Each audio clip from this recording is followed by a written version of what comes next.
అందరికీ నమస్కారం. శ్రీమాత్రే నమః.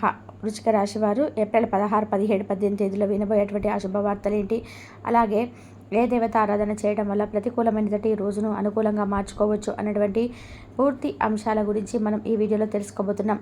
వృశ్చిక రాశి వారు మొట్టమొదటిసారిగా మన ఛానల్ను చూసినట్లయితే ఛానల్ని సబ్స్క్రైబ్ చేసుకొని వీడియో నచ్చినట్లయితే లైక్ చేయడం మాత్రం మర్చిపోవద్దండి.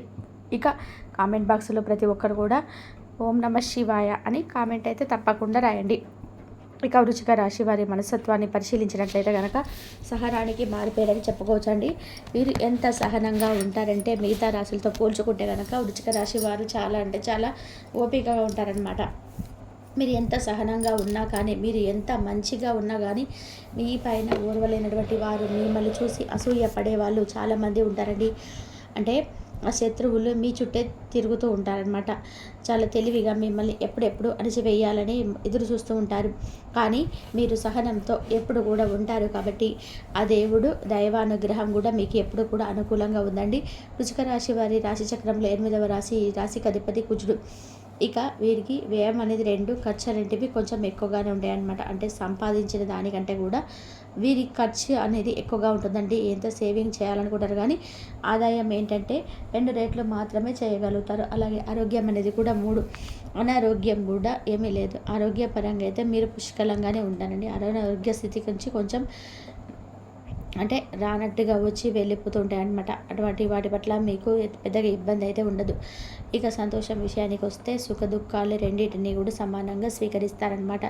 ఇక మనం చెప్పుకోవాల్సింది ఏంటంటే రాజపూజం 5, అవమానం 6, గౌరవం కన్నా కూడా అవమానం ఎక్కువగా ఉంటుంది కాబట్టి ఇది కూడా కాస్త జాగ్రత్తగానే మీరు గుర్తుపెట్టుకోవండి. అలాగే మీరు గురుబలం కూడా చాలా బాగుంటుంది. గురుబలం వల్ల మీకు ఏంటంటే అనుకున్న పనులు అనుకున్నట్టుగా జరగడానికి అవకాశం అనేది ఉంటుంది. గురు గ్రహం యొక్క పనులు ఏవైతే ఉన్నాయో అనుగ్రహం అయితే పుష్కలంగా ఉంటుంది కాబట్టి వృశ్చిక రాశి వారికి ఈ విషయానికి వస్తే మాత్రం మనసు అనేది వెన్నపూస లాంటిదండి. చాలా మంచితనం వీరికి ఎప్పుడు కూడా అందరూ బాగుండాలి, అందులో మనం ఉండాలి అనుకొని ఆలోచించేటువంటి మనస్తత్వం ఎక్కువగా ఉంటుందన్నమాట. ఆ భగవంతుడి యొక్క ఆశీర్వాదం అనేది వీరి మంచి మనసు వలన వీరి మీద పుష్కలంగా ఉండి వీరికి ఎప్పుడు కూడా అనుకూలమైన పరిస్థితులు అయితే ఏర్పడుతూనే ఉంటాయి. ఇక చెప్పాలి అంటే వీరు ఎదురుగా వచ్చి ఎవరైనా బాధ పెడితే వారికి ఉన్న దాంట్లో ఆలోచించకుండా సహాయం అనేది చేస్తూ ఉంటారనమాట. ఇంకా దాన ధర్మాలు ఇలాంటివి కూడా మీకు చేయడం వల్ల ఏంటంటే మీ జాతకం పరంగా ఉన్నటువంటి కాస్త కూస్త ఏదైనా సరే దరిద్రం ఉన్నా సరే వెళ్ళిపోతుంది. కాబట్టి కాస్త అప్పుడప్పుడు కూడా కొంచెం తోచినంత వరకు కూడా మీ స్తోమత ఉండి ఇవ్వగలిగినంత వరకు కూడా దాన ధర్మాలు అయితే మీరు చేస్తూ ఉండండి. అలాగే మీకు ఉండేటువంటి నిష్కల్మషమైనటువంటి మనసు వలన అంటే మీ మనసులో ఎటువంటి కల్మషం అనేది ఉండదు. ఎవరి మీద కూడా ఎదుటివారు మీకు నష్టం చేశారని తెలిసినా కూడా దానికి తగ్గ జాగ్రత్తలు మీరు తప్పకుండా ఎదుటివారు అంటే తీసుకుంటారనమాట. వారిని అప్పటికప్పుడే మందలిస్తారు, కోప్పడతారు, అంతవరకే ఉంటుంది. తర్వాత వచ్చేటువంటి వారి మీద మీరు మనసులో కుట్ర పెట్టుకోకుండా కల్మషాలన్నీ ఏవి లేకుండా ఏదైనా నష్టం చేద్దామన్న ఆలోచనలు ఈ రాశి వారికి ఉండాలన్నమాట. అంటే వారి మనసు ఉన్నదేదో గబగబా అనేస్తారు, కానీ తర్వాత వారు మనసులో పెట్టుకొని పగ తీర్చుకుందామని ఆలోచన వీరికి వ్యక్తిలో వారికి ఉండదన్నమాట. ఇంకా వీరికి కోపం వచ్చినప్పుడు మాత్రం వీరిని ఆపడం అనేది ఎవరి తరం కూడా కాదండి. కానీ జాగ్రత్తగా ఉండాలి మీరు. ఎందుకంటే ఆ కోపం ఎదుటి వారి నుంచి చూసినప్పుడు మీరు మనసులో ఏం పెట్టుకోరు. మీరు కళ్ళ కపటం లేదని చేస్తున్నారని అప్పటికప్పుడే ఆగిపోతుంది, అంతటితోనే ఆగిపోతుంది. కానీ ఎదుటివారికి మీ రేంజ్లో మీరు అరుస్తారా, ఎంత మహాపాపం చేశామని చెప్పేసి మిమ్మల్ని ఎంతోమంది అవమానించారు, ఇంకా ఎంత కోప్పడి ఏం చేస్తున్నారని చెప్పేసి వారు మిమ్మల్ని దెబ్బ తీసేటువంటి ప్రమాదం అనేది ఉంది. కాబట్టి జాగ్రత్తగా ఉండండి. అది ఇంట్లో ఇప్పుడు కుటుంబ సభ్యులైనా సరే ఒకసారి భార్యాభర్తలు అంటే అరుచుకుంటూ ఉంటారు కదా, ఎప్పుడు ఉండే పరిస్థితులే ఉంటాయి. కానీ ఎందుకంటే వారి కోణంలో నుంచి చూస్తే వాళ్ళు కరెక్ట్, మీకు లేదా వాళ్ళ పిల్లలే కరెక్ట్ అని ఇంకోసారి అనిపిస్తుంది. ఇంకా గట్టిగా మందలించాలని అనుకోండి, వాళ్ళు మీ మీద పగ పెంచుకుంటారు. మీ పిల్లలు అవ్వచ్చు, మీ పిల్లలైనా సరే మా నాన్నని ఒక రకంగా ఏడిపిస్తున్నారు, ఎంతో అవమానిస్తున్నారు, లేకపోతే మమ్మల్ని అని చెప్పేసి ఏంటంటే బాగా మనసులో పెట్టేసుకుంటారనమాట. వాళ్ళు బాగా మనసులో పెట్టేసుకొని రేపటి రోజున మీ వృద్ధాప్యం వచ్చి ఒక వయసు దాటిపోయాక వారిని ఇవన్నీ గుర్తుపెట్టుకొని వాళ్ళు అప్పుడు రివెంజ్ తీర్చుకునే అవకాశం అనేది ఉంటుంది. కాబట్టి పిల్లల విషయంలో కొంచెం జాగ్రత్తగా ఉండాలి. కాబట్టి కాస్త కోపాన్ని, ఆవేశాన్ని కంట్రోల్‌లో పెట్టుకోండి. ఎందుకంటే పరిస్థితుల వలన ఎవరైనా కంట్రోల్ తప్పుతారు. ఒకసారి సహనం అనేది పూర్తిగా తప్పించినట్టుగా వాళ్ళే తప్పిస్తారు. మన కుటుంబ సభ్యుల వల్లే మనం చాలాసార్లు కంట్రోల్ తప్పుతాము. అయినా సరే ఎదుటి వారికి నచ్చదు కాబట్టి అన్నీ మనం సర్దుకుపోవడం ఒకటే కదా మిగిలింది.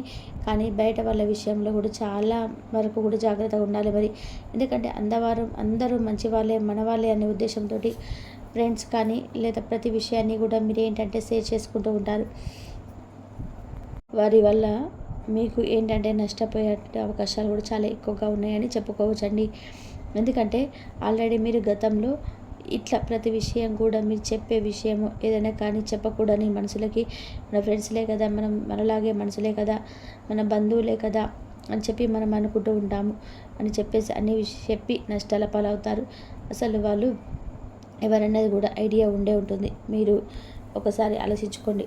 అంటే ఎవరి పట్ల మీరు బాధపడి ఉన్నారు, అన్నీ కడుపులో మాటలు చెప్పుకొని ఎవరి వల్ల మీరు బాధపడి ఉంటున్నారు.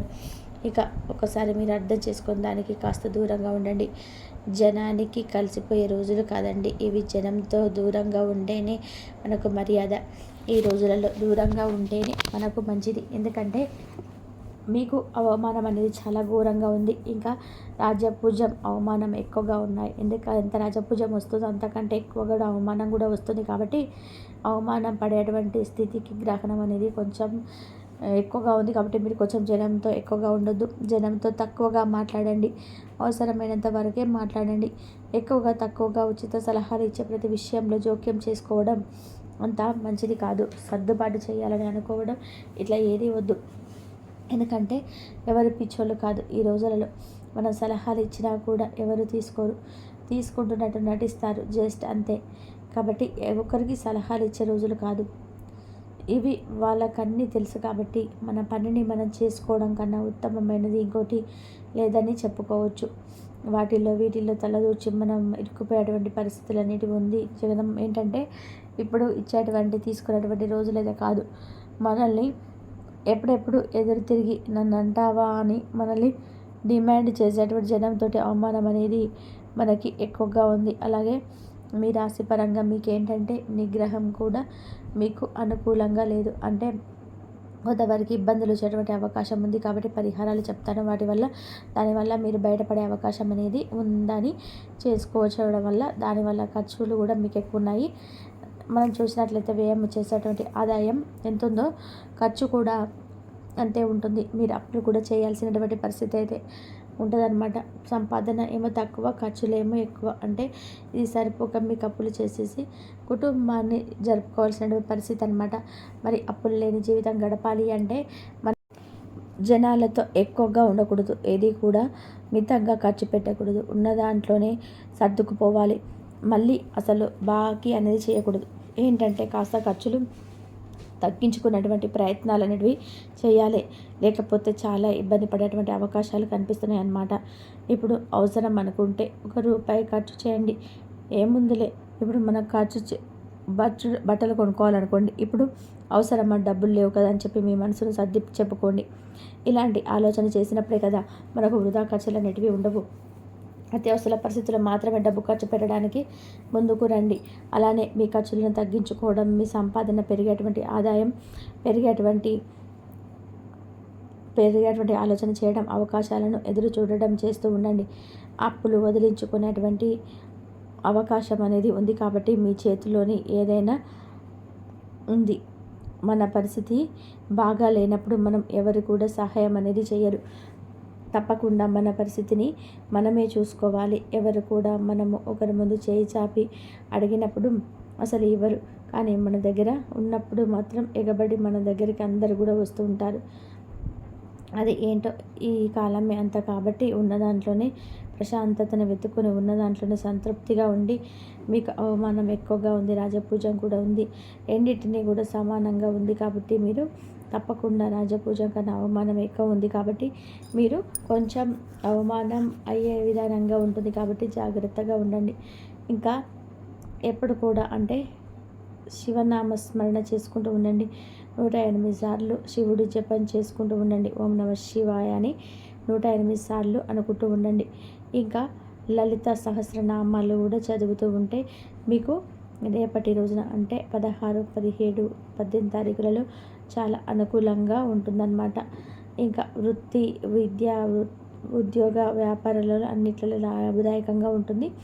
ముఖ్యంగా మీరు కెరియర్కు సంబంధించినటువంటి ఏదైతే జరగాలని అనుకుంటున్నారో వాటి గురించి కూడా మంచి ఆదాయం అయితే తప్పకుండా లభిస్తుందన్నమాట.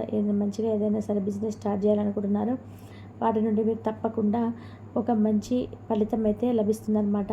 తప్పకుండా చెప్పినటువంటి విషయాలన్నీ కూడా మీ అందరికీ నచ్చి ఉంటాయని చెప్పేసి అనుకుంటున్నానండి. మీరు ఎవరినైనా కానీ నమ్మేటప్పుడు 1-2 సార్లు ఆలోచించి మీరు వారు మంచివారా చెడ్డవారా అని చెప్పేసి ఆలోచించి వారితో స్నేహం చేయడం కానీ వారితో ఉండడం కానీ అలాంటి పనులు చేస్తూ ఉండండి. కొత్త వ్యక్తులకు మీ విషయాలు ఏవి కూడా షేర్ చేసుకోవద్దు. కాబట్టి వృశ్చిక రాశి వారికి మీరు రేపటి యొక్క దిన ఫలితాల ప్రకారం ఏ విధంగా ఉండాలి, ఎలా ఉండకూడదు అని చెప్పేసి వీడియో మీ అందరికీ కూడా మనస్ఫూర్తిగా నచ్చినట్లయితే తప్పకుండా లైక్ చేయడం మాత్రం మర్చిపోకండి.